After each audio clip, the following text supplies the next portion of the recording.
criado com esse desejo no seu coração de adorar ao Senhor.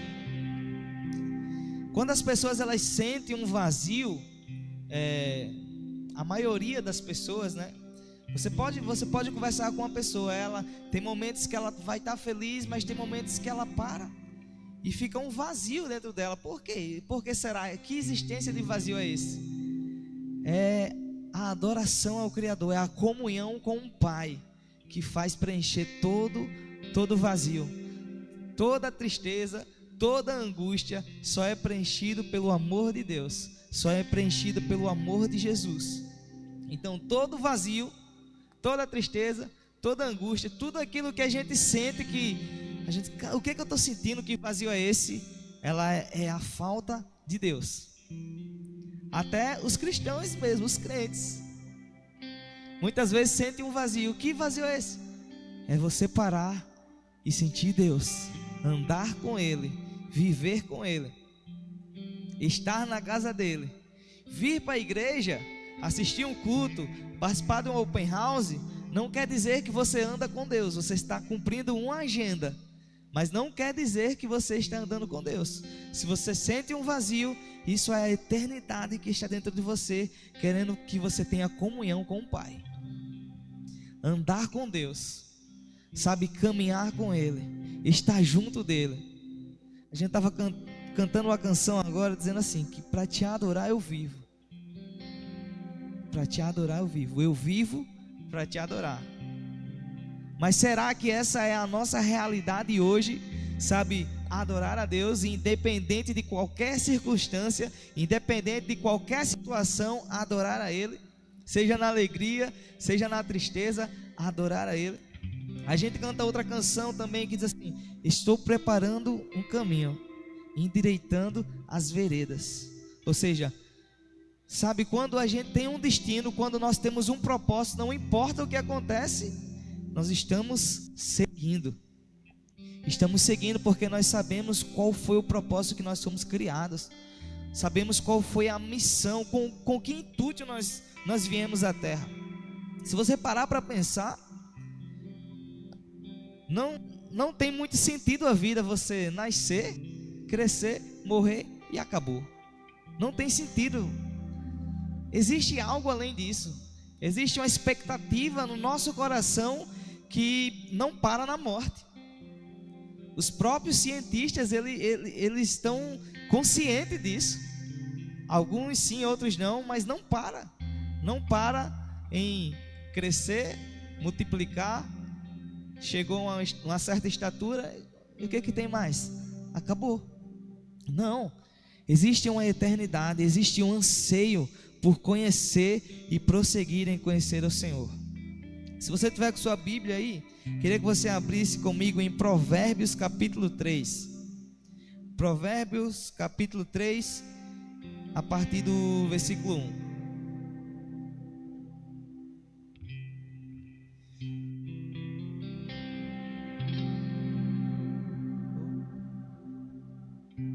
Você conseguiu abrir aí? Amém? Diz assim: meu filho, não se esqueça da minha lei, mas guarde no coração os meus mandamentos. Eu estou lendo na NVI. Mas guarde no coração os meus mandamentos, pois eles prolongarão a sua vida por muitos anos e lhe darão prosperidade e paz. Que o amor e a fidelidade jamais o abandone. Prenda-o ao redor do seu pescoço, escreva-os na tábua do teu coração. Então você terá favor de Deus e dos homens e boa reputação. Confia no Senhor de todo o seu coração e não se apoie no seu próprio entendimento. Aqui há uma instrução, vamos parar por aqui, daqui a pouco a gente segue.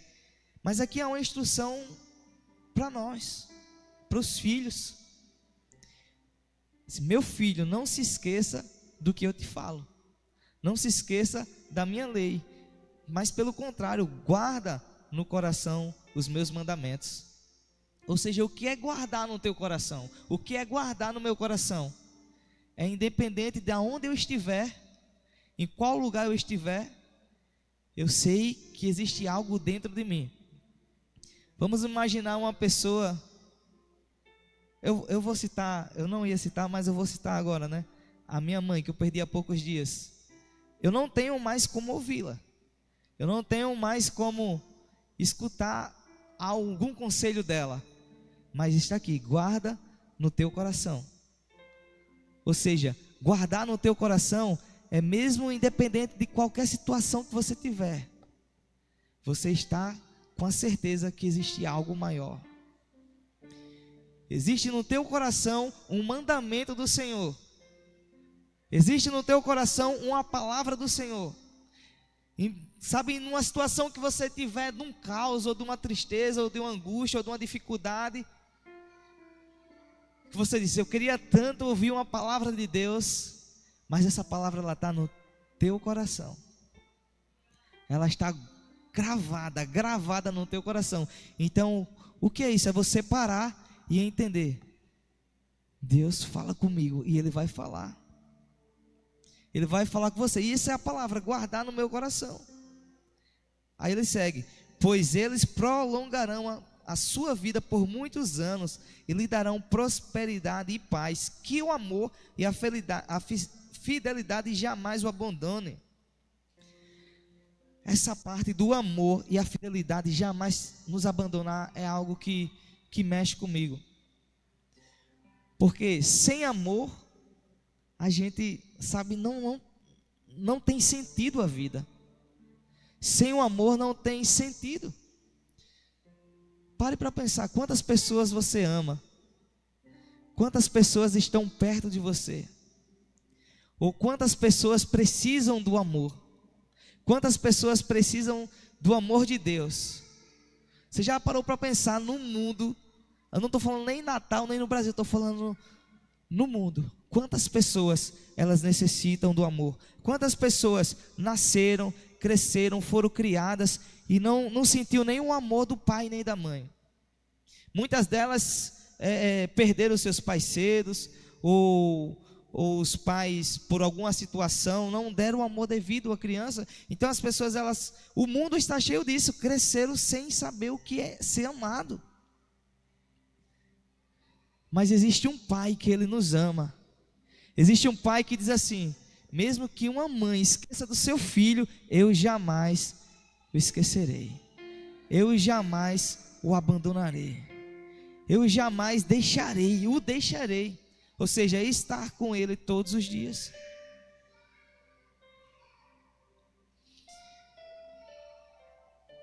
No versículo 5 diz assim: confia no Senhor de todo o teu coração e não se apoie em seu próprio entendimento. Cara, esses dias terça-feira eu estava falando com o pessoal da Open House sobre isso, confiar no Senhor e não se apoiar no nosso entendimento, porque muitas vezes a gente se apoia no que nós sabemos, no que dominamos, no que estamos vendo. Eliseu estava lá com o seu servo, tem na passagem na Bíblia falando, e o servo de Eliseu, ele vai lá fora e vê que está cercado por um exército. Antes, coloca um pad, fica um pouco melhor. Aumenta o pad. Então ele vai lá fora e vê assim: estamos cercados, e esse exército ele veio contra nós. Então ele volta lá e diz: Eliseu, já era, acabou pra gente. Existe um exército aí fora e ele veio e não tem saída. E o que Eliseu faz? Senhor, ele ora: Senhor, abre os olhos para que ele veja. E ele volta lá e vê que de fato existe um exército, de fato existe, sabe, existe uma situação que não tem saída, mas quando ele olha com os olhos espirituais, ele vê que existe um exército de anjos com ele. Ou seja, se apoiar no seu próprio entendimento, se apoiar no que você está vendo e não no que o Senhor tem ao teu respeito. Então muitas das vezes a gente vai caminhando por caminhos que a gente não entende nada, está caminhando e diz: Senhor, por que isso está acontecendo? Senhor, por que eu estou passando por isso? Senhor, por que eu estou passando por aquilo? E a gente continua se apoiando no nosso próprio entendimento, no que a gente está enxergando, e não paramos. Senhor, abre os meus olhos para que eu veja. Abre os meus olhos para que eu veja com os teus olhos de amor, com os olhos de milagres. Sabe, quando a gente olha com os olhos de Jesus, tudo muda na nossa vida. Quando nós olhamos com os olhos de Jesus, a coisa fica diferente. É igual ele saiu e disse: de fato existe um exército, mas Deus está comigo.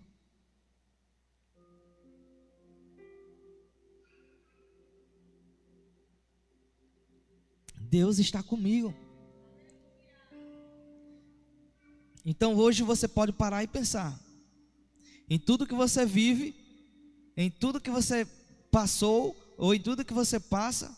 Não sei se falta de amor, ou por muitas coisas que aconteceram e gerou vários traumas na tua vida, ou demandas altas que você não dá conta e chega a ficar cansado, chega a ficar fadigado para vir para a igreja, para ir trabalhar ou para fazer qualquer outra coisa. Não existe aquele ânimo, aquele desejo de vir à igreja ou de trabalhar, de fazer algo. Você faz como a música de Zeca Pagodinho: deixa a vida me levar, né?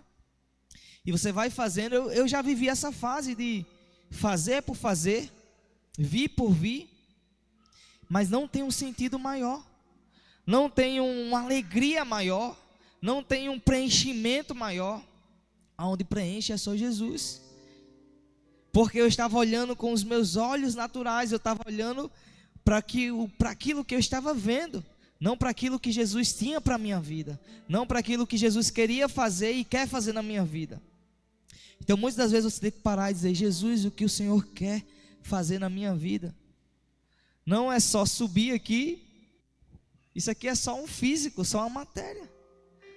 Não é só tocar, não é só estar atrás de um púlpito, não é só ser gerente de algo, não é só trabalhar, não é ser só um empresário. Não, existe algo maior para fazer. Existe algo maior de Deus para as nossas vidas. E não é só trabalhar, não é só vir para a igreja, não é só cantar, não é só liberar uma palavra. Não, existe algo maior de Deus para as nossas vidas, e nós temos que encontrar, procurar como quem procura um tesouro. Você já viu um minerador, quando está ali, né, procurando, ele vai no mais profundo até encontrar. Ou seja, é isso que Deus quer de nossas vidas. Quando Deus criou Adão, Deus não criou Adão para viver longe de Deus, mas para viver perto, para andar com Ele, para estar junto. É igual você ter um filho. Quem não tem filho aí, um dia vai chegar a tua vez. Caramba, como Laura tem me ensinado sobre paternidade, sobre comunhão, sobre intimidade. Porque eu não quero o mal dela. Eu quero a alegria, eu quero a felicidade, eu quero que ela cresça, eu quero que ela prospere, eu quero que ela encontre um bom marido, eu quero que ela viva bem. Mas não é só isso, mas é isso que eu desejo para ela. Então, por que eu, sendo um homem natural, quero isso para minha filha, e por que Deus não quer isso para mim? Eu não quero chegar a uma certa idade e morrer e acabou. Não, existe algo além, e esse algo além se chama eternidade com Deus. Passar todo o tempo com Ele, sabe, andar com Ele, conversar com Ele, abraçar Ele, estar junto e conhecer e prosseguir em conhecer o Senhor. Muitas das pessoas, elas falam assim: caramba, eu quero chegar no céu e eu quero ver Deus, eu quero conhecer Deus, mas aqui não procura conhecê-lo. A gente vem para a igreja, escuta uma boa palavra, uma ministração do céu, um louvor abençoado, e isso nos conecta com Deus. Mas quando nós saímos por aquelas portas, o que acontece? A gente é sucumbido por dificuldades, e a gente esquece de continuar conhecendo Deus. Não precisamos chegar no céu para conhecer Deus, nós temos que conhecê-lo aqui. Quando você chegar lá, você vai continuar prosseguindo e conhecê-lo, o seu amado. Tem uma música do pastor William que diz: eu amo minha família, mas a Deus eu amo mais. Eu amo minha esposa, eu amo meu filho, eu amo os meus pais, mas a Deus eu amo mais. Isso é uma canção muito forte que tem que se tornar uma verdade em nossas vidas. Eu amo o meu trabalho, mas a Deus eu amo mais. Eu amo ter dinheiro, mas a Deus eu amo mais, porque quando o teu dinheiro acabar, você só vai ter Ele. E se tu coloca os teus olhos no dinheiro, você está dizendo que o teu Senhor é o dinheiro. Mas quando você coloca os teus olhos em Jesus, você está dizendo que o teu Senhor é Deus, é Jesus. Você está dizendo que o teu Pai é Ele. Então, é isso que eu estou falando. Nós temos que colocar os nossos olhos nele. Nós temos que passar todo o tempo com Ele. Não é passar a maior parte do tempo com Ele, não, é andar com Ele. É andar com Ele como Adão andou. É andar com Ele como Moisés andou, como Moisés falou com Ele face a face. Como Elias foi arrebatado até os céus, como Enoque andou com Ele. É sobre isso. É sobre você estar no seu trabalho, na escola, faculdade, mas você não está alheio, você está com Jesus, todo o tempo com Ele. Sabe, não permitir que exista um vazio dentro de você. É você permitir que esse vazio seja preenchido pelo amor de Deus, pelo amor que está em Jesus Cristo. É você não permitir que esse vazio tome conta do seu ser, mas é você permitir que Jesus ele entre e faça morada. É você não permitir que a tristeza ela tome conta de você, mas você permitir que Jesus seja a tua alegria. Porque quando faltar o dinheiro, você vai ter Jesus. Quando faltar a alegria, Ele vai ser a tua força, Ele vai ser a tua alegria. Quando você estiver triste, Ele vai ser a tua alegria, Ele vai ser a tua força. Quando todo mundo esquecer de você, Ele ainda vai estar lá. Quando você não tiver ninguém, é Ele que vai estar lá. Sabe, quando Noé recebeu uma palavra de Deus para construir a arca, eu acredito que até a família dele ficou: caramba, tá louco. Cara, não chovia na terra, não chovia. E Deus disse: construa uma arca, porque vai vir, não é uma chuva, não é uma garoa, é um dilúvio. Eu acredito que alguns iam passando e Noé estava lá, carregando madeira, e dizia: ó o louco, ó o louco. Ó louco, ele continuava lá em obediência ao Senhor. Muitas vezes Deus pede coisas a gente que vai parecer loucura, mas quando nós continuamos em obediência a Ele, você vai ver o sobrenatural acontecendo. Muitas pessoas vão olhar para você e vai dizer: está ficando doido. Era para estar triste, mas está alegre. Era para estar passando fome, mas está em abundância. Porque ouviu a voz de Deus. É sobre ouvir a voz de Deus. Agora imagina se Noé não está em comunhão com Deus. Na primeira pressão ele teria desistido. No primeiro mês sem chuva teria desistido. No primeiro ano teria desistido. E você tem desistido daquilo que Deus tem falado a teu respeito? Aquilo que o Senhor falou sobre você, aquilo que o Senhor falou que vai acontecer na tua vida, você tem desistido ou você tem se questionado? Eu acredito que talvez Noé, em algum momento ele se questionou, porque, cara, vai vir um dilúvio, ele começa a construir a arca, começa a construir, nada. Sabe por quê? Porque ainda não estava pronto a arca. Como é que Deus vai mandar algo como é que Deus iria mandar chuva se a arca não estava pronta? Então o processo é doloroso. O processo, muitas vezes a gente vai ouvir coisas desagradáveis. No processo, muitas vezes a gente vai ouvir palavras que vai doer. No processo, muitas vezes a gente vai ouvir palavras até de irmãos nossos, de amigos, de pessoas que estão muito próximos, que vai nos fazer questionar aquilo que Deus falou. Mas quando você anda em obediência, quando você anda naquela palavra que diz que não se aparte, e o amor e a fidelidade, você está certo do que Deus tem para a tua vida, e você continua andando com Ele.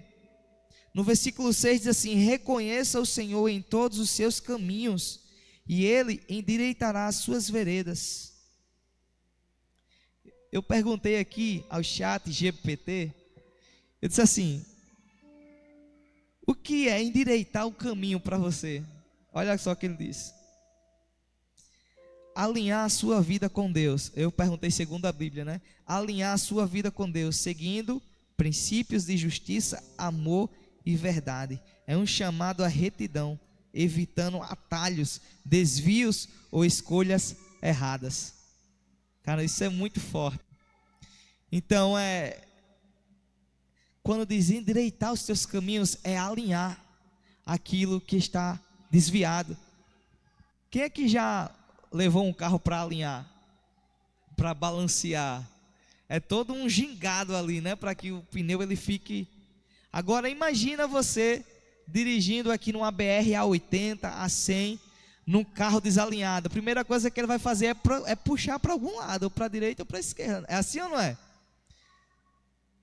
Um carro desalinhado, se você botar ele na BR, você vai ter que fazer força para segurar a direção no caminho certo.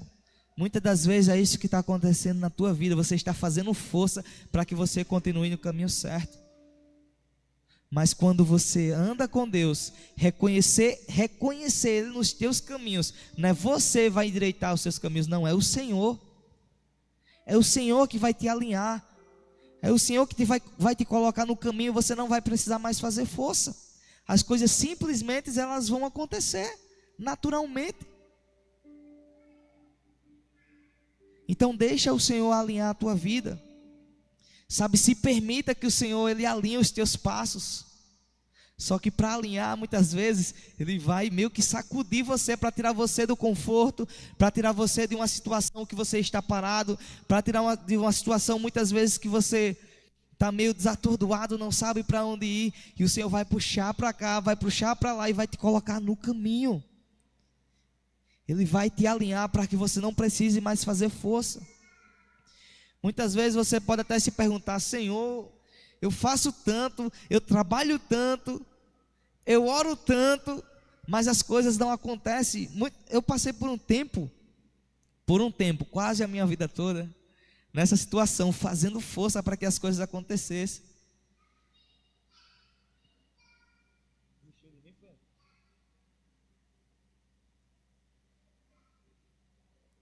Fazendo força para que as coisas acontecessem. E quando eu decidi colocar o meu caminho, colocar o meu coração submisso ao Senhor, Ele alinhou os meus passos, Ele alinhou a minha mente, o meu coração. Tudo que eu fazia dava errado. Tudo que eu fazia dava errado. Vocês não têm noção. Dava certo por um tempo e de repente parecia uma avalanche. Vinha e... Sabe quando aquela passagem que diz que o povo de Israel plantava, trabalhava ali, duro, e quando a colheita chegava, vinha um povo e tomava toda a colheita dele? Era mais ou menos assim.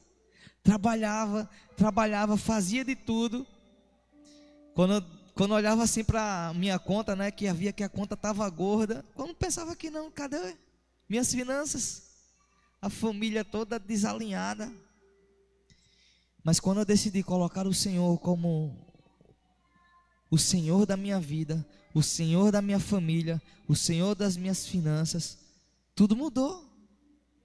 Não é mil maravilhas, né? Isso só no céu, mas a paz em tudo que eu faço.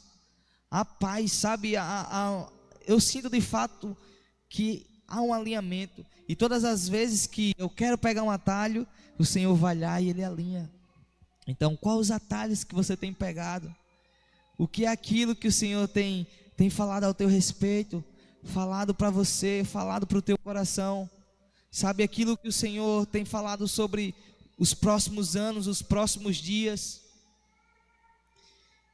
Esteja alinhado com Deus, esteja alinhado com aquilo que Ele tem para você, aquilo que Ele tem para a tua família, aquilo que Ele tem para o teu casamento, aquilo que Ele tem para os teus estudos. Glória a Deus. O Senhor é um Pai bom. O Senhor é um Pai que que nos ajuda mesmo quando nós não merecemos, mesmo quando nós falhamos. Sabe quando você falha? Eu vou falar muito sobre carro hoje, porque esses últimos dias eu tenho vivido muito isso, né? Coloquei o carro na oficina e foi aparecendo, e o Senhor foi alinhando ali as coisas. Mas sabe quando você está no caminho aqui, o carro ele começa... Esse dia eu botei o carro para ajeitar o alternador, bateria, tudo direitinho, e pronto, o carro ficou perfeito, e eu ia na pista e o carro começou a falhar, e eu desliguei tudo, ar-condicionado, tudo, e o carro começou a andar. E quando chegou num certo canto, ele fui ligar, ele não pegou mais. Teve que fazer uma outra manutenção, uma outra revisão. Mas é isso que acontece nas nossas vidas. Muitas vezes a gente está indo bem certinho, Deus foi olhar, alinhou tudo que tinha para alinhar e você está lá, em 100 por hora, agitado, feliz, alegre, tudo dando certo, tudo fluindo, tudo acontecendo. O marido está uma bênção, os filhos estão uma bênção, as coisas estão fluindo, e de repente começa a engoiar aquele negócio, sabe? E até que para e você não consegue mais andar, até que você tem que fazer, Deus, vem aqui de novo, e vem aqui de novo, e vem aqui de novo. Para que isso não aconteça, para que essas falhas não aconteçam, Deus tem que estar com você todo o tempo, Deus tem que estar andando com você. A palavra de Deus diz que ele andava com Adão, todos os dias ele descia e andava com Adão no jardim. Com quem você tem andado? Com quem você tem conversado? Com quem você tem compartilhado a tua vida? Muitas das vezes a gente abre coisas para pessoas que não deveria falar, e sim para alguém que de fato esteja para te ajudar, esteja ali para te apoiar, para te dar uma direção certa, correta, para estar de fato com Deus, aquele que te criou, aquele que te conhece mais do que o teu pai, mais que tua mãe, mais do que o teu parceiro, o teu esposo, o teu namorado, o teu noivo. E a quem não tiver já vai pegando aí em nome de Jesus. Mas Deus, ele nos conhece mais do que qualquer pessoa. Se a gente for colocar na régua aqui, a pessoa que mais me conhece, vamos dizer, a pessoa que há mais tempo me conhece, seria Oséias. Desde que o mundo é mundo. Mas a pessoa que mais me conhece, se a gente for botar aqui na linha, é quem vive comigo dentro de casa, a minha esposa, Jaine. Mas, mais do que ela, quem me conhece mais é o meu pai. É aquele que me criou, é aquele que, sabe, antes de eu estar no ventre da minha mãe, ele já sabia os meus dias, ele já sabia o meu nome, ele já tinha chamado pelo meu nome. Então, antes de qualquer coisa, o Senhor, ele te conhece. Antes de você ser gerado no ventre da tua mãe, o Senhor já te conhece. E ele sabe se você está no caminho certo ou não. Então para e conversa com o teu pai. Senhor, esse é o caminho. Os discípulos, depois que Jesus morreu, a palavra de Deus diz que ao terceiro dia ele ia ressuscitar. Ao terceiro dia ele ressuscitou, mas os discípulos estavam no caminho de Emaús, quando Jesus apareceu e começou a caminhar com eles. É isso que muitas das vezes acontece nas nossas vidas. Estamos caminhando com Jesus, mas não estamos ouvindo. Até ouvimos e arde no nosso coração, porque ardia no coração dos discípulos quando Jesus falava. Estava ardendo, queimando, e Jesus falando. E eu imagino os caras falando: caramba, que louco que esse cara está falando. E estava queimando no coração deles, mas eles não reconheceram. Então, talvez você esteja até caminhando e Jesus está falando com você. Jesus está dando direções para a tua vida, e aquilo arde no teu coração, mas você não está reconhecendo nos teus caminhos. É isso que a palavra diz: o reconhece nos teus caminhos. Os discípulos não o reconheceram, e quando eles chegaram no partir do pão, eles viram que era Jesus. Porque é a intimidade. Eles estavam com Jesus todo o tempo, ceando, partindo o pão. E a forma como Jesus, eu acredito que naquele momento Jesus abriu os olhos deles. E quando ele partiu o pão, ele disse: é o nosso mestre, é ele. é Ele. E tudo mudou. O semblante de tristeza virou alegria. O sentimento de angústia foi embora, se tornou força. E eu acredito que aqueles caras se levantando e correndo ao encontro do mestre, diziam: não acabou, não parou. Ele não está morto. Ele não está morto, ele não está numa tumba. Ele ressuscitou, o meu mestre ressuscitou. Imagino eles conversando entre si, com o coração cheio de alegria, com o coração fervendo. Sabe, nesses dias o mundo parece que vive como se Jesus estivesse morto, como se ele não tivesse existido, porque o coração não queima mais, o coração está frio.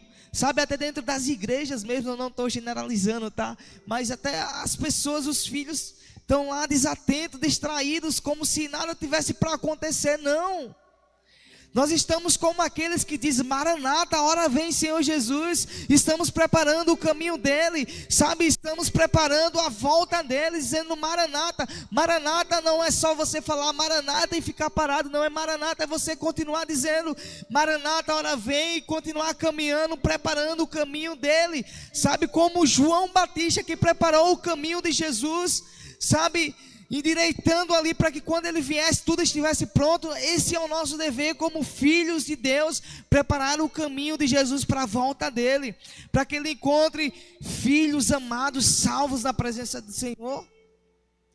Como você tem caminhado, como você tem vivido os teus dias, como você tem andado, sabe, na presença de Deus. A eternidade nos espera, mas nós podemos começar a vivê-la hoje. Nós podemos começar a viver esse tempo hoje. A Bíblia fala que não sabemos o dia e a hora que ele vem, mas há os sinais. Cara, e os sinais estão apontando para a vinda do nosso amado.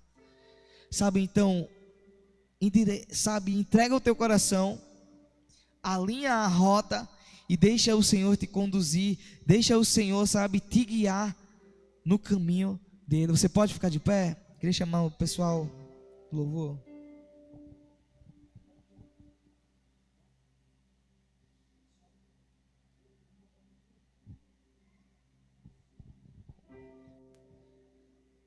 Sabe, deixa o Senhor tocar o teu coração, deixa Ele mudar as tuas expectativas, deixa o Senhor gerar algo novo, deixa Ele gerar um novo entendimento, deixa Ele gerar um novo prazer nele, na presença dele. Deixa o Senhor gerar algo diferente no teu coração hoje. Sabe, que a tua oração seja nessa noite: Senhor, alinha os meus passos, me traz de volta para os teus caminhos, não deixa que eu pegue atalhos. Que a tua oração seja essa nessa noite. Sabe, que a nossa mente ela seja renovada dia após dia. Que a nossa mente ela esteja voltada para o Senhor. Que o nosso prazer esteja nele. Que o teu prazer esteja no Senhor. E que se você anda vazio, que se você anda, sabe, num caminho que você não sente prazer, ou que é um prazer momentâneo, deixa o Senhor tocar o teu coração hoje. Enquanto os meninos vão tocando, vão cantando essa canção, deixa o Senhor tocar o teu coração. Deixa o Senhor falar contigo.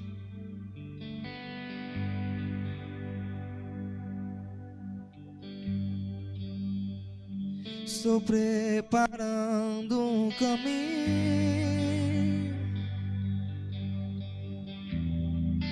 endireitando as veredas, e cada vez mais diminuindo,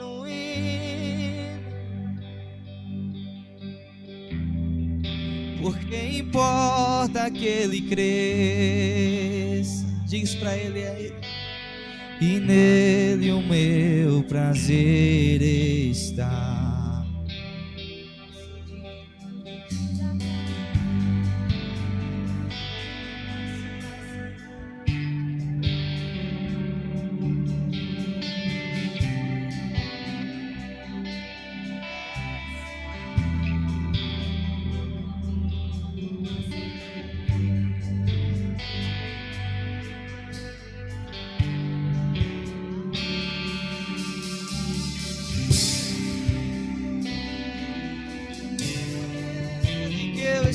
gastando a minha vida, perdendo tudo por amor e com alegria, dono dos meus dias,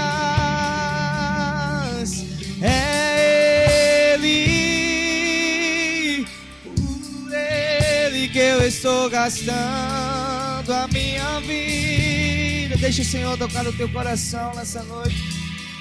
Deixa Ele alinhar a tua roda, sabe? Deixa Ele colocar o prazer de adorar a Ele no teu coração. É Ele, por Ele que eu estou gastando a minha vida, perdendo tudo por amor e com alegria, dono dos meus dias, e Ele virá, soberano em poder, Ele virá, o governo está nele, vejam, Ele traz consigo a sua recompensa, Ele virá, soberano em poder, Ele virá, o governo está nele, vejam, Ele traz consigo a sua recompensa, é Ele, por Ele que eu estou gastando a minha vida, perdendo tudo por amor e com alegria, dono dos meus dias, e Ele